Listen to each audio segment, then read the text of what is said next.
Okay, I'm on page 210, and we're looking at example 3. In this one, we are comparing cost. And I'll read you the story, and we'll set it up together. The table and the graph give information about the cost of turkey sandwiches at 2 different delis. At which deli does it cost more to buy 3 turkey sandwiches? Neither the table nor the graph gives the cost of 3 sandwiches, so you must use the given information to calculate the answer. So the first deli we're looking at is called Dawn's Deli. And let's take a look at this table. This is a table of values, just like we've seen before. It is a horizontal table, but that's okay. I'm going to show you a little trick here that you might find interesting. But I'm going to, first of all, put my prices in. So 3 looks like for mine. 4 for $14. 2 for $7. 0 for $0. And the independent variable is the number of sandwiches. The dependent variable is the cost of the sandwiches. So, we first need to decide if we meet the rule for proportionality, and we do, because there is a 0 point here. That means when I spend $0, I get 0 sandwiches. And that makes sense if you think about it. Okay, so I want to calculate the unit rate. And remember, unit rate is the same as slope. Slope is rise over run. So 7 over 2. And if you divide that through, you get $3.50. So the unit rate is $3.50 for 1 sandwich at Dawn's Deli. The constant of proportionality is also $3.50. And I'm adding the 0 because I'm dealing with money.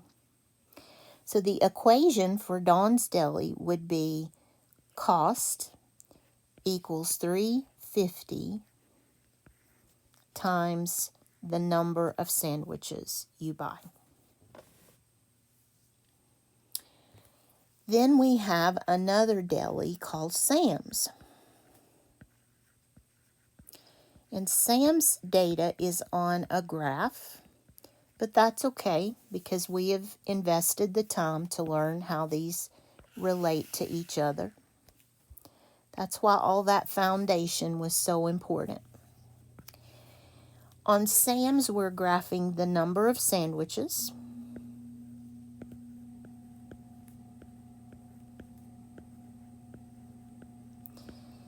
On the independent axis.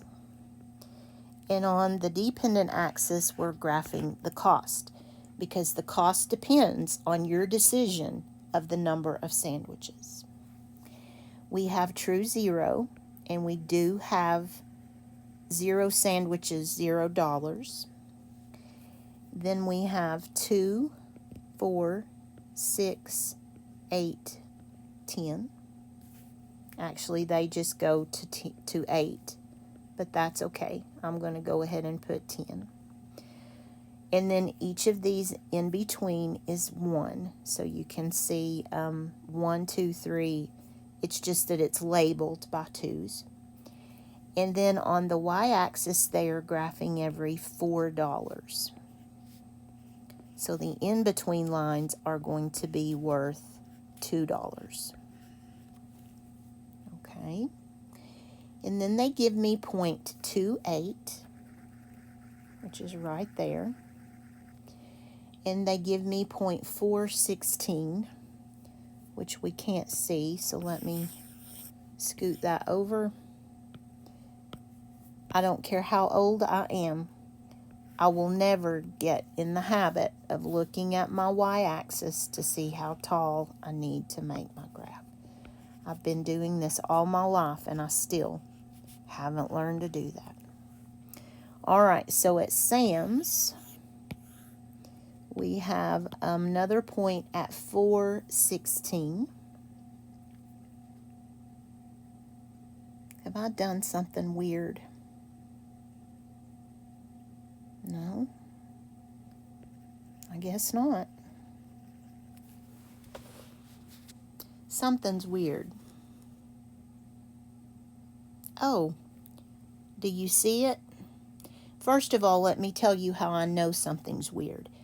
Do not do this if you're graphing. Look at that. Do you see how that point is not anywhere near my line? My brain is sending up fireworks right there saying you've done something wrong. So what have I done wrong? Let's look at the scale. That's where it has to be. So I did 4. Here's what I've done. Plus 4 is 8. Plus 4 is not 10. You see my mistake? That will completely ruin the graph. And that was not intentional. Sometimes I make mistakes on purpose just so I can show you things, but that was not one of them. So I need to look at this scale again. 8 plus 4 is 12. 12 plus 4 is 16. 16 plus 4 is 20. Now look at the difference. When I plot that point where it's supposed to be, it's in line with my graph. So here comes the graph. They didn't draw this line, but I want to.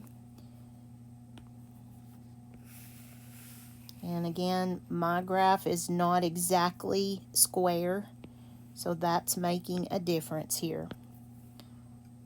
But if it's really off, there's something wrong in the plotting of the graph. There's something wrong in the scale, usually. Okay, so here is Sam's sandwiches. Now what I really want to know can be answered on this graph. What is the unit rate? In other words, what is the cost of one sandwich? Well, right there it is. One sandwich costs $4. That's the unit rate. And you could write that as 4 over 1. That is also slope. It's going to be 4. And the constant of proportionality is 4. So at Sam's, you have $4 per sandwich. Now, let me go ahead and write this in an equation.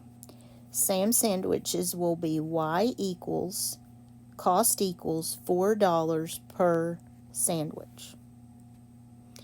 They wanted to know the cost of 3 sandwiches. Well, if we have the graph, we can look and see it. 3 is going to intersect here at 12. So on this one, I don't even need to do the formula. I already know it. I just can look at the graph and tell you what it is.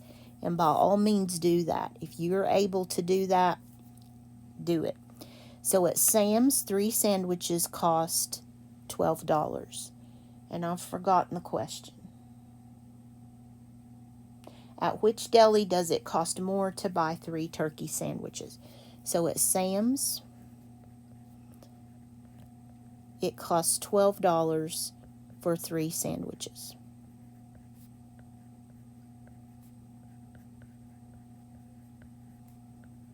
I'm getting hungry on this problem. I'm always hungry, though, these days. All right, over here at Dawn's, we've got the equation right here. So at Dawn's, it is $3.50 times 3. That is going to be $10.50, I believe, but let me do it and be sure. $10.50 at Dawn's. So it is cheaper to buy the sandwiches at Dawn's. I didn't even have to figure that because I know this. At Dawn's, a sandwich is $3.50. At Sam's, a sandwich is $4. Dawn is less than Sam. That means any number of sandwiches you buy will be cheaper at Dawn's because they are proportional. They have that constant of proportionality.